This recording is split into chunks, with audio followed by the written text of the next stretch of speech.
বিভিন্ন ব্লক, এই ব্লকগুলোতে আমাদের প্রার্থীরা গত 11 জুলাই থেকে পঞ্চায়েত সমিতি এবং পঞ্চায়েতে প্রার্থী হিসেবে মনোনয়নপত্র জমা দেওয়ার জন্যে তারা গিয়েছেন, কিন্তু বিভিন্ন জায়গায় ব্লকের ভেতর, ব্লকের বাইরে, রাস্তায় শত শত বিজেপি দুষ্কৃতী আমাদের প্রার্থীদের প্রাণ নাশের জন্য চেষ্টা করেছে, আক্রমণ করেছে, আহত করেছে। এই অবস্থায় দাঁড়িয়ে আমরা আজকে এখানে রাস্তা অবরোধ করে নির্বাচন কমিশন যাতে আমাদের মনোনয়নপত্র গ্রহণ করে তার জন্যে আমরা নির্বাচন কমিশনের কাছে দাবি জানাচ্ছি। এই জায়গায় আলোচনা করবেন সিপিআইএম ত্রিপুরা।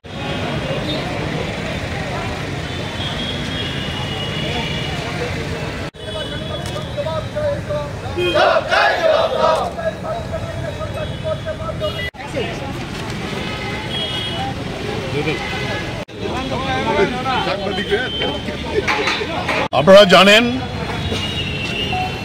বামফ্রন্ট এবং সিপিআইএম পঞ্চায়েত নির্বাচনের জন্য আমরা সর্বাধিক প্রস্তুতি গ্রহণ করেছি। নির্বাচন ঘোষণা হওয়ার পরে বামফ্রন্টের উদ্যোগে সিপিআইএম প্রার্থীরা 11 তারিখে আমরা পশ্চিম জেলার 17টি আসনে মনোনয়ন জমা দিয়েছে আমাদের জনগণকে সাথে নিয়ে। এরপর বিভিন্ন ব্লকে ব্লকে পঞ্চায়েত সমিতি এবং পঞ্চায়েতের মনোনয়ন আমরা রাজ্যের বেশিরভাগ 35টি ব্লকের প্রায় 25টি ব্লকে আমরা দিয়েছি, কিন্তু 10টি ব্লক, তার মধ্যে পশ্চিম ত্রিপুরার বামুটিয়া, মোহনপুর, সেখানে জিরানিয়া, পুরাতন আগরতলা এবং আজকে ডুকলিতে চেষ্টা হচ্ছে এখনো দিয়ে দেওয়ার জন্য।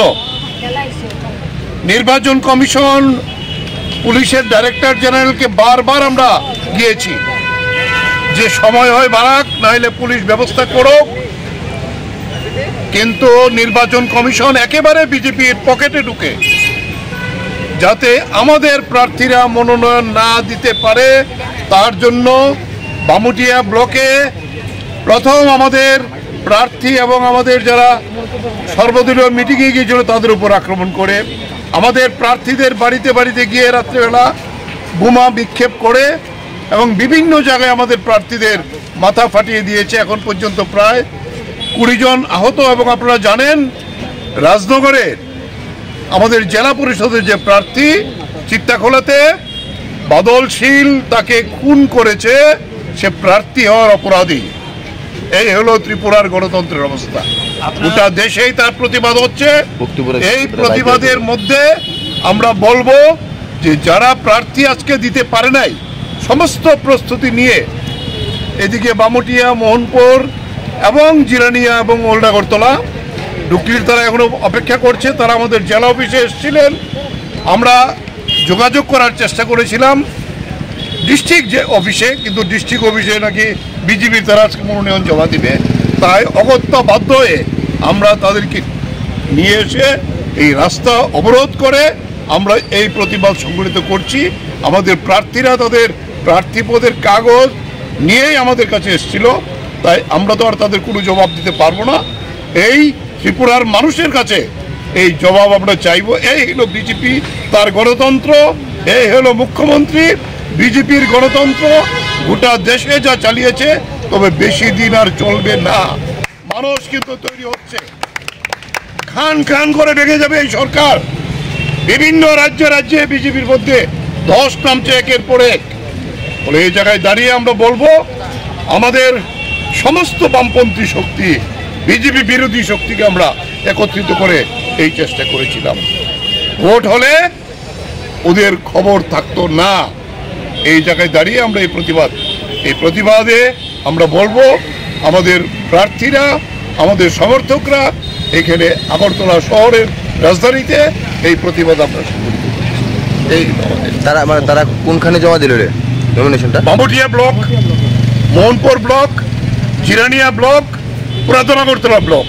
ডুকলির তারা চেষ্টা করছে এখনো, পুলিশ যদি দেয় আমরা ডুকলি দেখে যাব। আমাদের প্রার্থীরা ডুকলি আমাদের অফিসে অপেক্ষা করছে। আজকে তেপানিয়া ব্লকে লাঠি নিয়ে দাঁড়িয়ে আছে, এর আগেও তেপানিয়া ব্লক আমাদের মেরেছে। মাতারবাড়ি ব্লকে লাঠি নিয়ে দাঁড়িয়ে আছে। নলছড়ে আমাদের প্রার্থীরা দিতে পারছে না। খোয়াইতে একই অবস্থা তৈরি করেছে, তেলিয়ামোড়ে একই অবস্থা তৈরি করেছে, কল্যাণপুর একই অবস্থা তৈরি করেছে। এখানে শুধু পশ্চিম জেলার এই 4টি ব্লকের লোকেরা এখানে এসে কতজন এসেছে যারা দিতে পারছে না? এখানে যারা দিতে পারছে না প্রায় 50 জন। আজকে তো পঞ্চায়েত সমিতি এবং পঞ্চায়েতে 50 জনের উপরে প্রার্থী এখানে এসছে। আপনাদের ডিমান্ডটা কি এখন? তার ডিমান্ড আমাদের, আমরা বলেছিলাম অনলাইনে নেওয়ার জন্য। আমরা এখান থেকে গিয়ে আবার সবগুলো অনলাইনে পাঠাবো, তারা নোক আর না নোক। সময় বাড়ানোর দাবি আছে। আমরা তো হাইকোর্টে গেছি, মহামান্য হাইকোর্ট যদি বিচার করে বাড়ায় তাহলে আমরা নিশ্চয়ই আমরা দেব। আমরা প্রস্তুত আছি। আমরা এখান থেকে গিয়ে আমাদের অফিসে আমরা ইমেইলে সব আবার কপিগুলি পাঠাবো। Thank you.